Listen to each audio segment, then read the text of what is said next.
We're back now. One of the great kicks of doing the Tonight Show is the chance to present some new talent.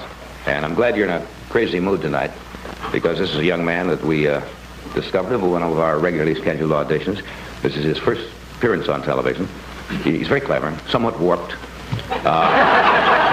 Which is, if you're going to do comedy, you should be a little bit warped, I think. Would you welcome for the first time on the Tonight Show, Mr. David Brenner. David?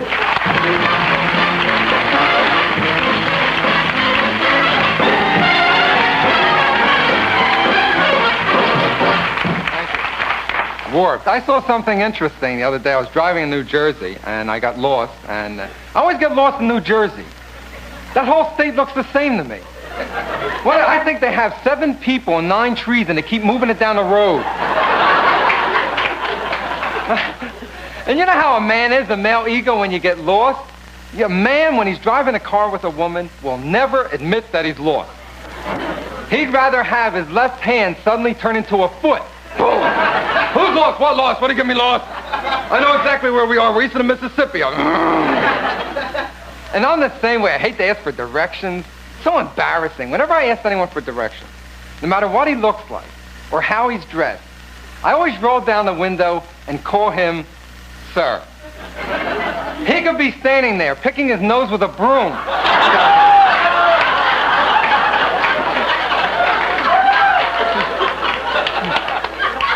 And his first reply is always, huh? And it doesn't matter anyway, because I can't remember directions. I sit there listening. I don't remember. I hear it, but I nod. Oh, yes, got it. Right. Over the bridges? Yes. Oh, right, got it. Because once directions involve more than 2 turns, in my mind, it sounds like a prayer. Look, you go down here, you make a left and a right, then you dominate. Oh, thank you, Father. And I like the guy who comes up to, he's in his car, and he says to you, oh, yes, I'm going that way. I've got to turn off, but follow me. I'll give you a signal. So you follow him, and then finally, when you come to a traffic circle with 8 14-lane highways feeding into it, that's when he gives you his signal. And you ever notice you go in a gasoline station, the attendant's directions always start the same way. Look, buddy. Pull out of the station. No, I want to drive around the pumps 9 hours. I don't want to drive. And if you have the address you're looking for written on a little piece of paper, he always takes it out of your hand like you can't read. Let me see that. 127 Chestnut. Yeah, you're right. Oh, thank you. And did you ever notice that the same guy works in every gasoline station in America? It's that character with the hunting cap with the earmuffs. Thank you. And of course, in July, he turns earmuffs up. And he always wipes your windshield with that filthy black rag, which I'm convinced is being mailed from station to station. Hey, Harry, we got the black rag in this morning. Oh, good, I can wipe a windshield. And I like when they give you the map treatment. They always give you, oh, look, you're right here, and his hand covers New York, Colorado, and Nevada. And who's the guy who makes maps? Why do maps have to be 20 feet by 38 feet? Everyone's got to get out of the car when you open them. I'll pick up in an hour. Just get out of the car. I'll pick you up.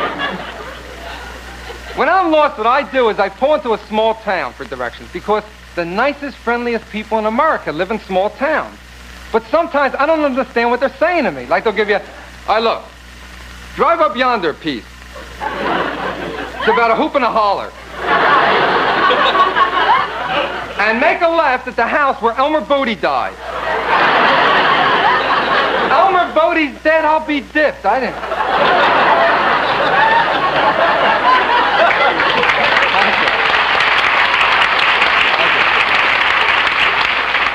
Now, my hometown of Philadelphia, Pennsylvania. Oh! What are you doing up so late?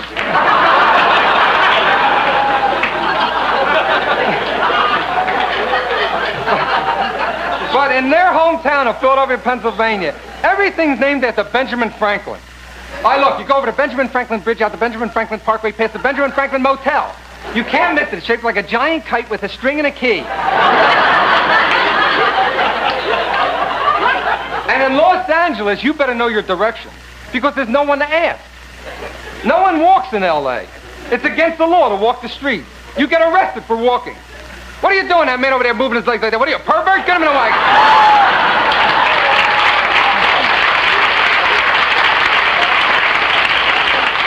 But you really need a car in Los Angeles because the bus system is nowhere. Did you ever wait for a bus in L.A.? You must get discovered for the movie. You're standing at the corner of Hollywood and Vine for 9 days. Is there a bus? Is there ever a bus? I hope there's a bus. Get him for the movie, that freak, the sunburn one. Get him over here with me. And if you ever take a bus, I swear, in L.A., they don't have any special route that they drive. Like, here's a driver in Los Angeles on a bus. Hey, there's a beautiful street. I never saw that before.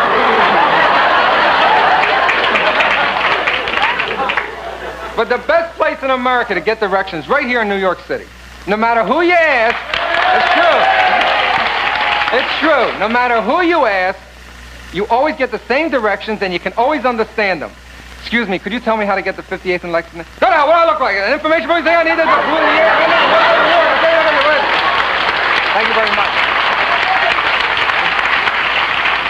But I'll tell you, the biggest problem in New York City, we have too many people, folks. You know how it is. When you're around Christmas time trying to shop, you're getting the millions of people. They're crushing and jamming you down the street. You can't move. You want to go here. They're taking you there. When you leave for work in Manhattan in the morning and get into that throng, the millions, you've got to announce to the crowd where you want to get off. Look, could you try to throw me off at 58th and Lexington? Yes. Try to get me in that next building. I work there. Thank you. So I figured out, thank you, I figured out the way to commit the perfect murder and get away with it. You just take the dead body with you. And you slip it into the crowd. They take them for the rest of the week.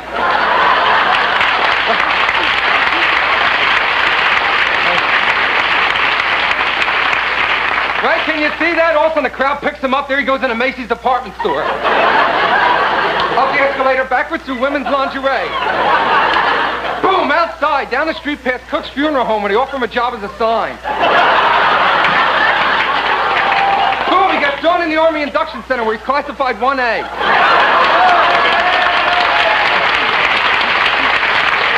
Without coughing. Boom, he's thrown down on the street, he falls into traffic, gets killed 3 more times. Boom, boom, boom. A high school class trip picks up the body, the teacher. All right, who's talking? Is it you? The big boy in the back with the blue face, you. Boom, they carry him to Radio City, does 20 minutes with the Rockettes. Up Broadway, he gets mugged twice and raped once.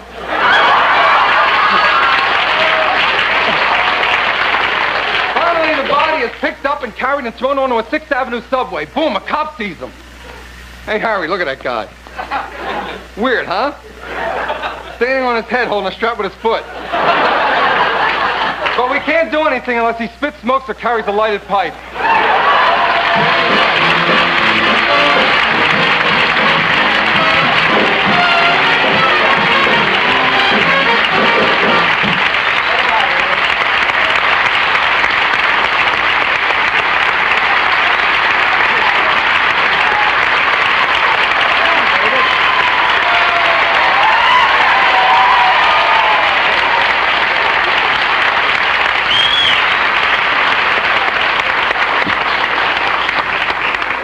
It's always a great kick to see somebody That's wonderful.